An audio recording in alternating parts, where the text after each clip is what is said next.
से लेकर अपने 3 बच्चों का पालन पोषण करते हैं और उसमें से एक है बंटीवाड़ी। माता पिता खेती करते हैं, मजदूरी करते हैं। आषाढ़ी आमधाना एक छोटे से ग्रामीण परिवेश में पले बड़े, छोटे से स्कूल में पढ़े, वहां पे अपनी पढ़ाई पूरी करी और अपने लिए एक ऐसा मुकाम हासिल करने के लिए एक सपना देखने की शुरुआत करी। आने वाले हमारे इस सेशन के पड़ाव में हम कुछ क्वेश्चंस सर से पूछेंगे, लेकिन उसके पहले एक वीडियो।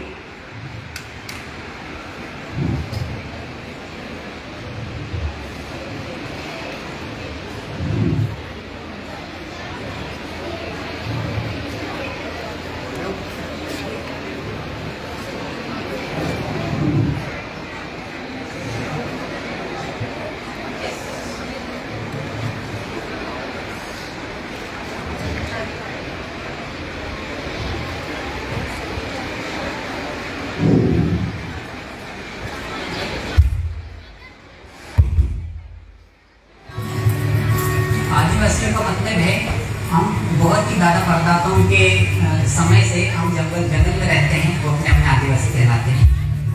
मेरा नाम बंटीवाड़ी है, मैं खुद आदिवासी हूँ।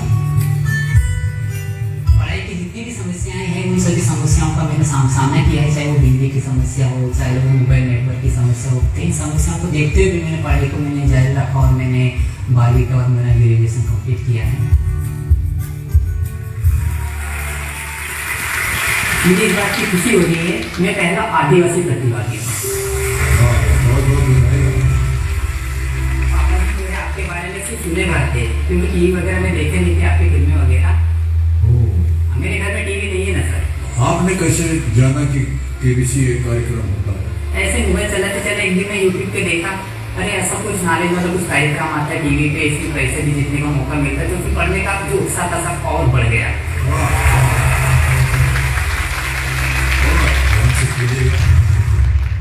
प्रश्न, 1 करोड़ रुपए आपकी स्क्रीन के ऊपर दिया।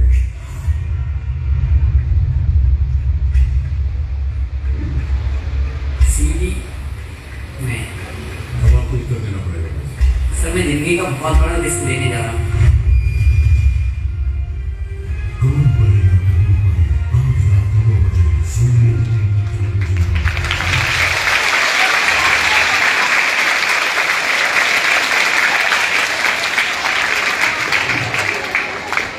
बहुत ही अद्भुत सा एक अनुभव रहा। सही कह रही हूँ बंटीवा जी? जी। तो कुछ प्रश्न आपसे सदी के महानायक ने पूछा, कुछ प्रश्न आज मैं सतपुड़ा के छोटी से टीचर आपसे पूछूंगी। आप तैयार हैं? ये मंच एबीसी से भी कम नहीं है, सतपुड़ा का मंच है। ये सर नो। जब बंटीवाड़ी जी की एंट्री हो रही थी तो एक म्यूजिक बजा था। Did you notice?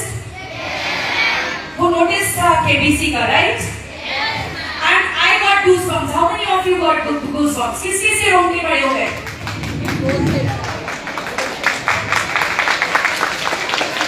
Yes. आगे प्रश्न पूछने से पहले बस एक बात बताऊंगी सर कि 5 साल मैंने भी ट्राई किया। जब 5 साल मैंने ट्राई किया, नंबर तो कहीं लगना नहीं था, obviously I know it, but मैंने ट्राई किया। जब 5वें साल मेरा नहीं लगा तो मैंने कोशिश छोड़ दी, नहीं किया, बंद कर दिया। मुझे मालूम था कि मैं उन हजारों में से एक नहीं हूँ और मैंने छोड़ दिया, पर आपने नहीं छोड़ा, आपने कोशिश करते रहे। क्या सोच की कोशिश किया? सबसे पहले तो मैं स्कूल की डायरेक्टर दीपाली मैम को और आदरणीय श्री नीलेश सर को मैं बहुत बहुत धन्यवाद देता हूँ, जो कि एक छोटे से गांव से मुझे यहाँ इन्वाइट किए, जो मेरे लिए बहुत ही सौभाग्य की बात है, जो मुझे यहाँ बुलाया गया है। बहुत बहुत धन्यवाद देता हूँ।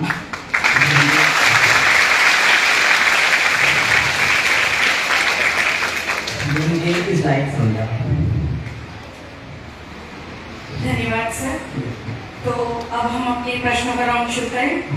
सो पहला प्रश्न आपके लिए सतपुड़ा के मन से, राइट सर? जीत के बाद और जीत के पहले का सफर, इन दोनों जीवन में आपके क्या फर्क आया है? फर्क बहुत आया। क्योंकि कि हॉट सीट पर जाने से पहले का समय बहुत ही संघर्ष भरा था और अभी जो समय है बहुत ही ज़्यादा चहल पहल का है।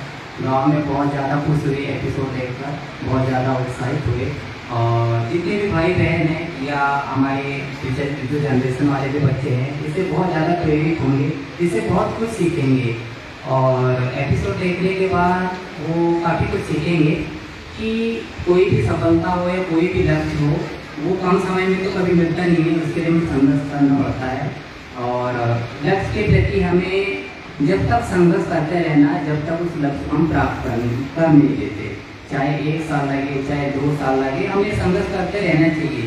क्योंकि मैं 2017 से KBC के लिए मैंने ट्राई करना शुरू कर दिया था। 2017, 18, 20 में कोरोना आया, कोरोना से बहुत सारे लोग डिस्टर्ब हुए। उसके बाद फिर भी मैंने संघर्ष को छोड़ा नहीं क्योंकि मेरा सपना था। मैंने ठान लिया था कि आज तक KBC के मंच तक अपने बैतूल जिले से कोई भी नहीं जा पा रहा था। मैंने ठान लिया था कि नहीं, मैं पहला व्यक्ति बनूं जो वहाँ मंच तक पहुँचूँ और इतना ही नहीं, पहला आदिवासी प्रतिभागी बनूं जो वहाँ तक पहुँचूँ। मैं संघर्ष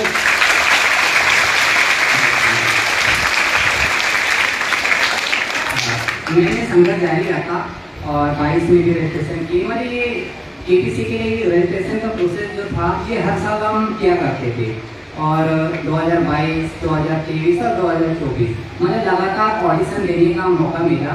हालांकि KBC में जाने का जो प्रोसेस होता है बहुत लंबा होता है। सबसे पहले रजिस्ट्रेशन होता है, उसमें छोटे छोटे प्रश्न पूछे जाते हैं, हर रोज एक प्रश्न आते हैं। उसके बाद IVR कॉल आता है, उसके बाद ऑडिशन कॉल आता है। कई बार तो क्या होता है IVR कॉल ही नहीं आता था, कभी कभी IVR आता था तो ऑडिशन नहीं आता था। लेकिन समय धीरे धीरे बदलता गया क्योंकि कहते हैं ना, अब जिस चीज़ को ठान लेते हैं तो वो रास्ता धीरे धीरे सरल होते जाता है। फिर क्या हुआ, 2024 में क्वार्टर फाइनल सिलेक्शन हुआ, लेकिन 24 से पहले हमने 2022, 2023, 2024 लगातार ऑडिशन देने का मौका मिला, जो कि मुंबई जाकर। और ऑडिशन देने के बाद जो 22 और 23 था, यहाँ ऑडिशन तो ले चुके थे लेकिन फर्स्ट के लिए सिलेक्शन नहीं हुआ। लेकिन फाइनली 2024 के लिए सिलेक्शन हुआ क्योंकि 2024 में जब ऑडिशन दिए थे तो हमने 22 और 23 में जो गलतियाँ की थी, जो पॉइंट हमें वहाँ नहीं बोलना चाहिए था, वो हमने 24 में नहीं बोला। हमने कुछ हटके रखा।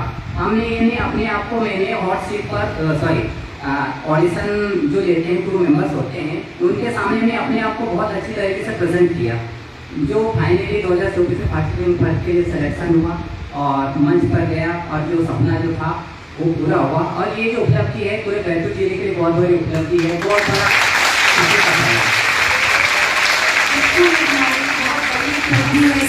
कि आप उस मंच तक पहुंचे और हमारे बीच में से आप गए हैं। मेरा अगला प्रश्न है आपसे, आप UPSC की तैयारी कर रहे हैं? नो मैम, मैं मध्य प्रदेश लोक सेवा आयोग के लिए काफ़ी समय से प्रिपरेशन कर रहा था। 17-18 से मैंने प्री देना शुरू कर दिया था, तो लगभग हर साल हम प्री देते आ रहे हैं, लेकिन प्री थोड़ा क्लियर नहीं हो पा रहा है अभी। तो प्री के अनुसार जो हमें नॉलेज था, हमने ये सोचा था कि व्हाट्सएप पर जाने के बाद कम से कम 3,30,000 तो जीत के आऊँगा, ये सोच के गया था नॉलेज के अनुसार। लेकिन फाइनली 1 करोड़ के प्रश्न का सामना किया, ये बहुत बड़ी बात है। मुझे नॉलेज का वहाँ पता चला हॉट सीट पर कि नहीं, 1 करोड़ के प्रश्न तक पहुँचना हर किसी की बात नहीं होती है। ये बहुत बड़ा अचीवमेंट था मेरे लिए। सर, ये वाकई बहुत बड़ा अचीवमेंट है।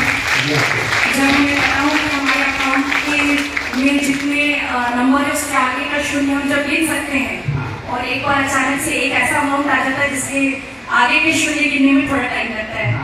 मेरे और आपके जैसे लोगों के लिए जरूर लगेगा टाइम, राइट? क्योंकि ये बहुत बड़ा अमाउंट है। तो आपको तो सबसे पहले उन ढेर सारे शून्यों की बधाई। सर, ये सपना जो देखा आपने बहुत छोटेपन से देखा होगा कि मुझे जीतना है, करना है। आप एक रूरल एरिया से आए हैं, ग्रामीण एरिया से आए, ग्रामीण परिवेश में पले बड़े।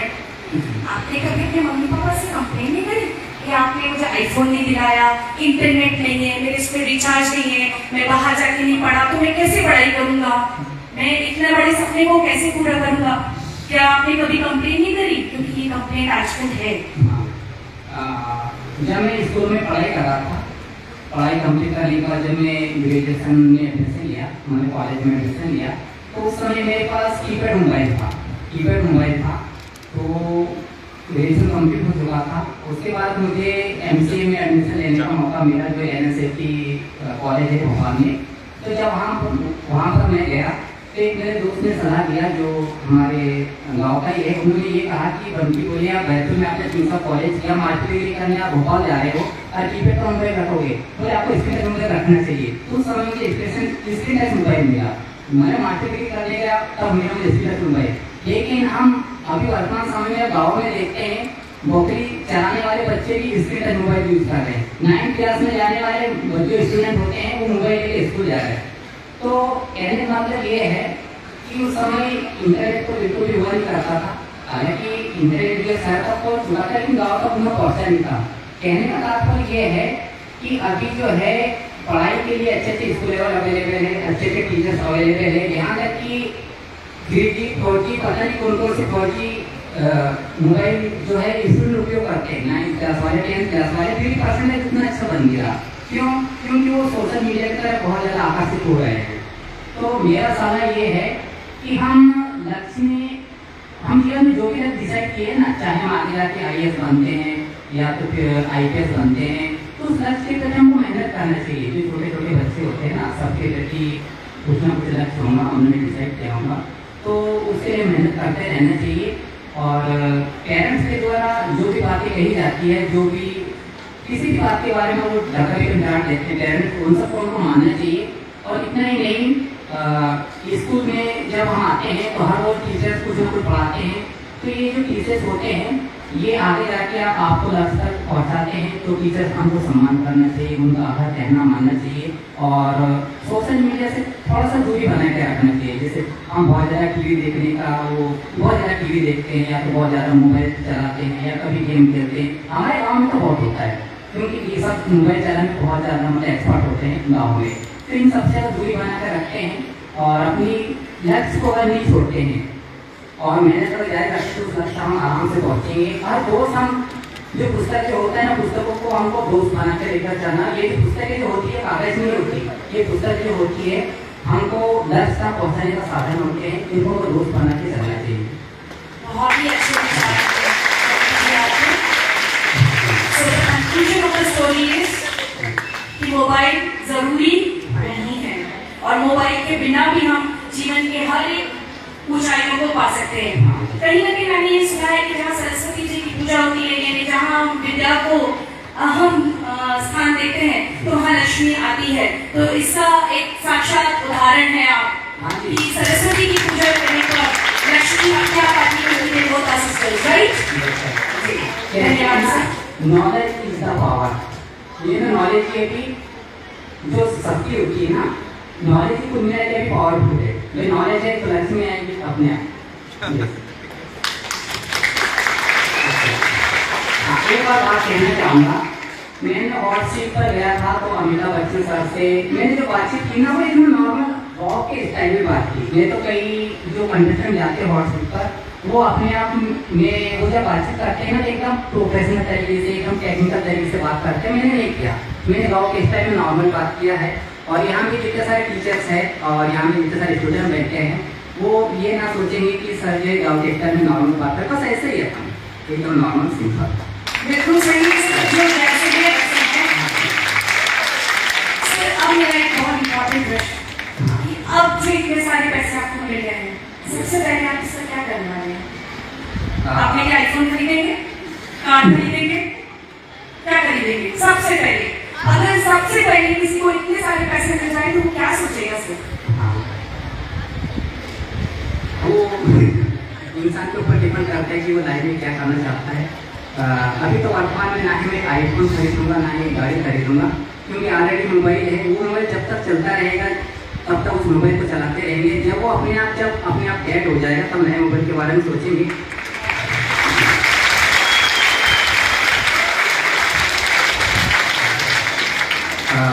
सबसे पहले मेरी प्राथमिकता ये है कि मैं मध्य प्रदेश जो MBBS की जो होती है उसके लिए मैं कोचिंग करने का प्लान बना रहा हूँ। और कोचिंग करने के लिए हमको बड़े शहरों में ही जाना पड़ता है, क्योंकि बैतूल में तो PSC की कोचिंग करना असंभव है। तो इसके लिए मैं इंदौर जाने का मेरा प्लान है कि मैं इंदौर जाऊँ और मध्य प्रदेश लोक सेवा आयोग के लिए मैं प्रिपरेशन करूँ। ये मेरा प्राथमिकता है। और सेकंड नंबर ये है, जो हमारा जो घर है अभी थोड़ा अच्छा घर है, जो खपरे वाला जो घर होता है ना नॉर्मली बिना छत वाला, तो पक्का छत वाला घर बनाने का प्लान है पेरेंट्स के लिए, क्योंकि अभी तक अपने पेरेंट्स के घर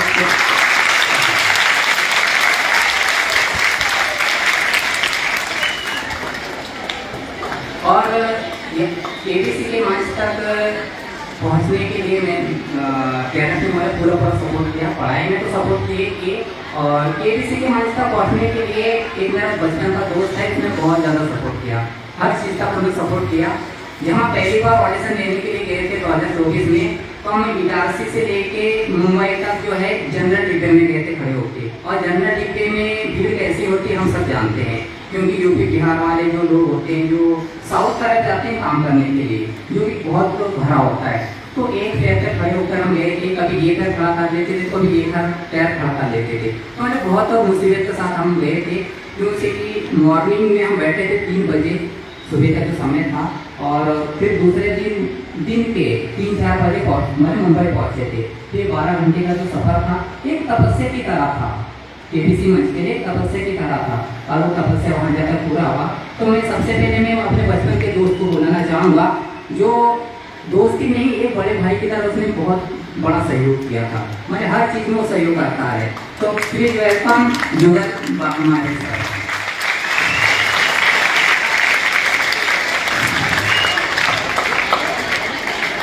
इन्होंने हर चीज़ में मुझे मदद किया केबीसी के मंच तक पहुँचने के लिए, और हम एक दूसरे के लिए बने हैं। सर एक सच्चे साथी की तरह आपने सर की सहायता करी है, जरूर आप हमारे प्रशंसा के पात्र हैं। कहा जाता है कि सुदामा और कृष्ण की जोड़ी ऐसी थी कि कृष्ण ने जो जीवन में अर्जित किया उसका कहीं ना कहीं सुदामा का बहुत बड़ा योगदान था, और ये बहुत बड़ी बात है कि इतनी ऊंचाइयों तक आकर अपने उस दोस्त को याद रखना, तो ये आप दोनों के लिए बहुत सारी शुभकामनाएं हमारी तरफ से। मैं नीरज सर से रिक्वेस्ट करती हूं।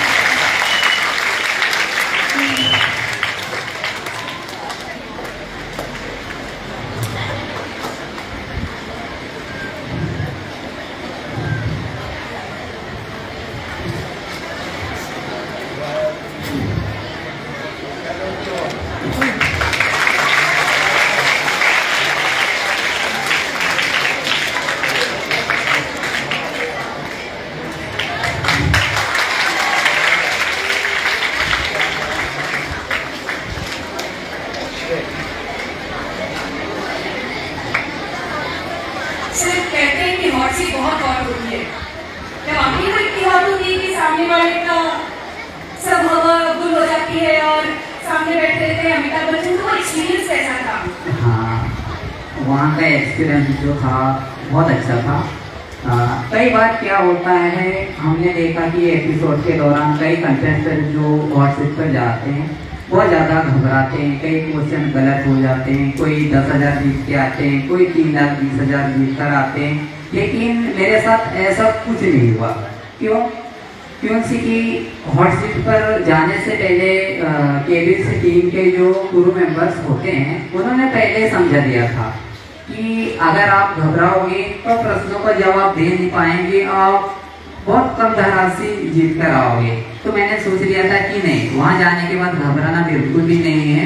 मैंने बिल्कुल नहीं घबराया इसलिए नहीं क्योंकि ये लंबे समय का संघर्ष था। जब लंबे समय संघर्ष करने के बाद जब सफलता मिलने वाली होती है तो उसके सामने ये घबराहट तो अपने आप छूमंतर हो जाती है, और बस ऐसा ही हुआ। मेरी स्कूल की प्राचार्य महोदय भी बहुत उत्सुक है कि वो भी आज मेरे साथ माइक शेयर करें, वो भी आपसे एक प्रश्न पूछना चाहते हैं। हाँ जी, थैंक यू। प्रश्न जो है ये बच्चों के लिए है, और मैं ये महसूस करती हूँ कि कई बार परीक्षा में जब प्रश्नों का उत्तर देना रहता है तो सही निर्णय नहीं ले पाते हैं कि कौन सा उत्तर सही है, और ये आपने बखूबी निभाया है इस केबीसी में, तो कौन से क्षण में आपको ऐसा महसूस हुआ होगा कि आपका निर्णय सही हो या गलत हो, और आपने उस समय किस तरह उस सिचुएशन को पार किया, उसके बारे में थोड़ा बताएं। मैं थोड़ा सा प्रश्न जो था मैं समझ नहीं पाया। आपने जब डिसीजन लिया जी। कौन सा राइट आंसर है, कौन सा रॉन्ग आंसर है, उस समय क्या आपके मन में चल रहा होगा और कैसे आपने अपनी दुविधा को पार किया, ये जानना चाहते हैं। अच्छा, हाँ। शो के दौरान जो प्रश्न पूछे गए थे वो कई सारे प्रश्न बहुत ही सरल थे और कुछ कुछ प्रश्न कठिन थे। क्योंकि मैं 2017 से पीएससी के लिए मैं प्रिपरेशन कर रहा हूँ, तो ठीक ठाक नॉलेज था। और जो बड़े प्रश्नों का मैंने सामना किया उसके लिए लाइव डायमेंड्स भी अवेलेबल थे, उनका मैंने भी ठीक ठाक उपयोग किया। और कई जो प्रश्न होते हैं कुल मिला के जो मैंने पढ़ाई की थी उस पढ़ाई के अनुसार ठीक ठाक प्रश्न आए थे, मतलब अपने नॉलेज के अकॉर्डिंग अच्छे खासे प्रश्न थे। और शो के दौरान आप सबने देखा होगा कि हर प्रश्न के जो विकल्प होते थे उन विकल्प को मैं एलिमिनेट करते जा रहा था कि जो प्रश्न का उत्तर है ये नहीं ये होगा, ये नहीं ये होगा। तो हर विकल्प के बारे में मैं जानता था, उस शब्द के बारे में जानता था और मैं सही सही डिसीजन लेते गया हर प्रश्न के बारे में, चाहे वो 12 लाख का प्रश्न हो, चाहे वो 25 लाख का प्रश्न हो, चाहे वो 50 लाख का प्रश्न हो। मतलब मैंने अपने सो विवेक का उपयोग किया, जो मुझे जैसा नॉलेज था वह उसके अकॉर्डिंग मैं वो करता गया और वो सब होता है।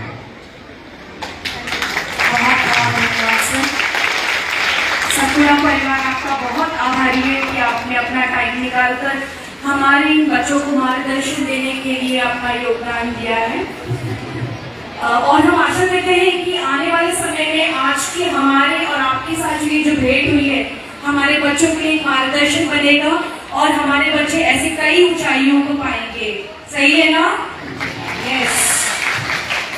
As we reach to the end of the session, I would like to request our Honorable Sir for a few words for all of us.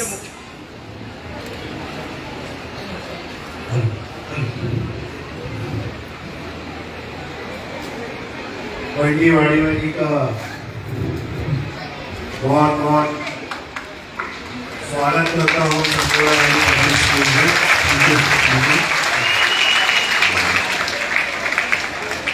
आपने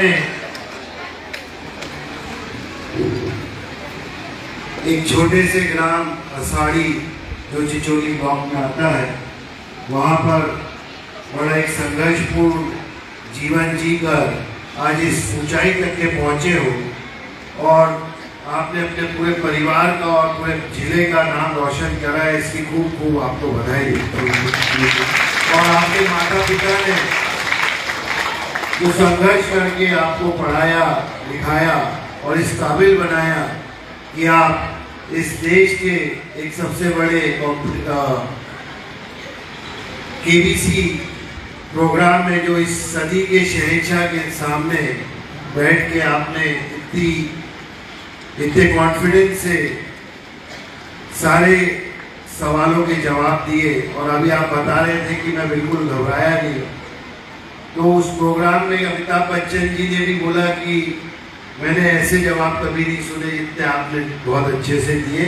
ये हम लोगों की बहुत गर्व की बात है और हमारे बच्चों को आपसे प्रेरणा मिलेगी, हमारे स्कूल के सभी बच्चों को, कि जो आपने किताब से पढ़कर उसको सबसे अच्छा अपना दोस्त बनाया और उससे इस मुकाम तक के पहुंचे, तो ये एक हम लोगों के लिए, हमारे बच्चों के लिए, स्कूल के बच्चों के लिए एक प्रेरणा के रूप में रहेगा। मैं आपसे ये कहना चाहूँगा कि वो जो राशि आएगी उसका अच्छा सदुपयोग करें अपने माता पिता के लिए, अपने परिवार के लिए, और अच्छा सुंदर घर बनाए। हर व्यक्ति का सपना रहता है कि उसका खुद का घर बहुत अच्छा बने और सुंदर बने, ऐसा एक अच्छा घर बनाए और आगे कभी जीवन में आपको हम लोगों की कभी भी ज़रूरत महसूस हो तो आपके पास मेरा मोबाइल नंबर है और बिल्कुल आप कभी भी संपर्क करना चाहो तो आप हमारे कर सकते हो। आपके उज्जवल भविष्य की सतपुड़ा वैली पब्लिक स्कूल और दादा परिवार ऊपर वाले से बहुत बहुत कामना करता है और आपको सफल बनाए। आगे आप सरकारी नौकरी में बहुत जल्दी सिलेक्ट हो, ये हम ऊपर वाले से कामना करते हैं। धन्यवाद। Thank you, sir. Thank you very much. Now I have two questions, last two questions that will be from your side. Children, if you have any questions right now to ask to sir, आप लोग अभी पूछ सकते हैं।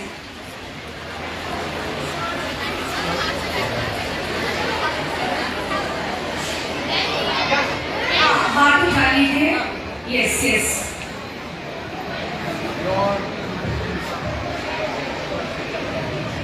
Sir आप में इतना confidence कैसे आया? जरूर बताएं सर, इतना कॉन्फिडेंस कहाँ से आया? हाँ, कॉन्फिडेंस के बारे में बात की जाए, अगर आपका सपना सच करना है ना तो बस मेहनत करते जाइए, और जब मेहनत करते जाएंगे ना तो जो नॉलेज आपके अंदर आ जाएगा तो कॉन्फिडेंस अपने आप आ जाएगा और उस सच को प्राप्त कर लेंगे। बहुत ही बढ़िया जवाब था सर। यस, और कोई पूछना चाहेगा? पूछिए। सर आपने ये मतलब आप ये पढ़ाई करना कहाँ से शुरू करा? हाँ जी जी, ये जो पढ़ाई था प्राइमरी से हम ठीक ठाक पढ़ा करते थे, प्राइमरी स्कूल से ठीक ठाक पढ़ने लेकिन आ गया था क्योंकि गवर्नमेंट स्कूल से पढ़ाई किए थे। और जैसे हम मिडिल स्कूल में गए थे तो वहाँ पे हमें बहुत कुछ सीखने को मिला।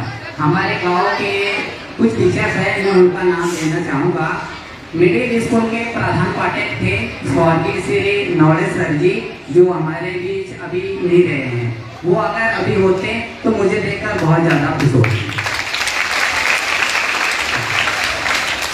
और एक और सर के मैं नाम लेना चाहूँगा, आदरणीय श्री मदन मोहन शुक्ला जी, जो आप सबने देखा होगा, जो कि निःशक्त थे थोड़े।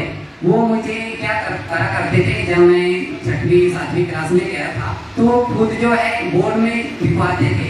बोर्ड में लिखवाने से क्या हुआ उसमें हैंड राइटिंग तो सुधरा है, यहाँ तक कि जो टीचर्स को जो गुण होते हैं ना वो अपने आप में आ चुके थे। इसलिए मैं फिर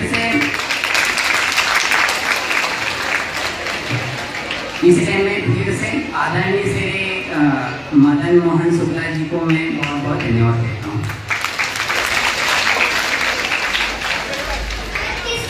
सर किस तरीके की बुक पढ़ना चाहिए? जी जी हाँ, आपके क्लास में जो सब्जेक्ट दिए गए हैं बस उनको गहराई से, शांत स्वभाव से बस अच्छे से पढ़ते रहिएगा, क्योंकि ये विषय होते हैं जो आपको आगे जाके अपने लक्ष्य तक पहुँचाएंगे।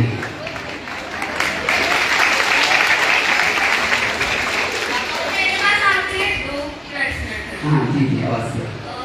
एक, आपने बोला था कि आप बचपन से सपना देख रहे हो, तो आपने कौन सी एज में वो डिसाइड किया था? हाँ जी, प्रश्न थोड़ा सा दोहराएंगे। आप बोल रहे थे कि आपने बचपन से चालू किया था, तो आपने कौन से एज से चालू किया था और आपका मेन मोटिव क्या था उसमें? अच्छा अच्छा, हाँ हाँ, एक्चुअली मैं जब 9th क्लास में पढ़ता था, 9th 10th में, तो गांव में एक तो जगह वो डीटेच वाले टीवी हुआ करते थे, अभी भी है। तो डीटेच में मैं कभी ना कभी केबीसी जैसा कोई प्रोग्राम देखा था, जो कि सीरियल जैसा नॉर्मली देख लेते थे। लेकिन जब आगे हम गए, 12th पास किया, उसके बाद ग्रेजुएशन पास किया, फिर मुझे लाइफ के बारे में पता चला कि नहीं, जब पेरेंट्स इतना मेहनत कर रहे हैं, वो पढ़े लिखे नहीं हैं और अपने लिए वो लोग इतना संघर्ष करते हैं कि कुल मिला के पढ़ाई में कुछ समझौता नहीं किया उन्होंने कि बिल्कुल भी नहीं बोला कि हम गरीब परिवार से है, अपने पास पैसे नहीं है इसलिए कॉलेज करने मत जाओ, ऐसा उन्होंने बोला ही नहीं। उन्होंने बराबर सपोर्ट किया और मैं पढ़ाई करता गया। और यहाँ तक कि उस समय मैंने सोचा कि नहीं, अब इतना संघर्ष भरा जीवन है, हमें कुछ अलग करना चाहिए। हालांकि प्रतियोगी परीक्षाओं की तैयारी अपन तो 2017 से करना शुरू कर दिए थे, फिर हमने सोचा नहीं, चलो केबीसी के लिए भी ट्राई करके, यहाँ जाने से जो मान सम्मान मिलेगा, जो नॉलेज से धनराशि जीतेंगे, यहाँ तक कि जो मंच पर बैठेंगे उसमें लोग जानेंगे और हम जब हॉट सीट पर जाएंगे तो कई लोग प्रेरित होंगे, स्टूडेंट प्रेरित होंगे। ये सब मैंने सोचा और हॉट सीट तक गया और ये मैं आपके सामने बैठा हूँ। Thank you sir, thank you very much. सभी का धन्यवाद। आपने कहा कि आपके गुरु जो अब नहीं रहे, पर मेरे गुरु होने की, एक शिक्षक होने के नाते मैं ये कह रही हूँ कि अगर वो आज आपको वहाँ से देखे होंगे तो वो भी बहुत गर्व महसूस कर रहे होंगे, क्योंकि हर टीचर अपने बच्चों की ऊंचाइयां देख के बहुत खुश होता है। आज सतपुरा वैली परिवार आपको आभार के लिए एक स्मृति चिन्ह उपहार में देना चाहता है, भेंट करना चाहता है। मैं रिक्वेस्ट करूंगी मैडम डायरेक्टर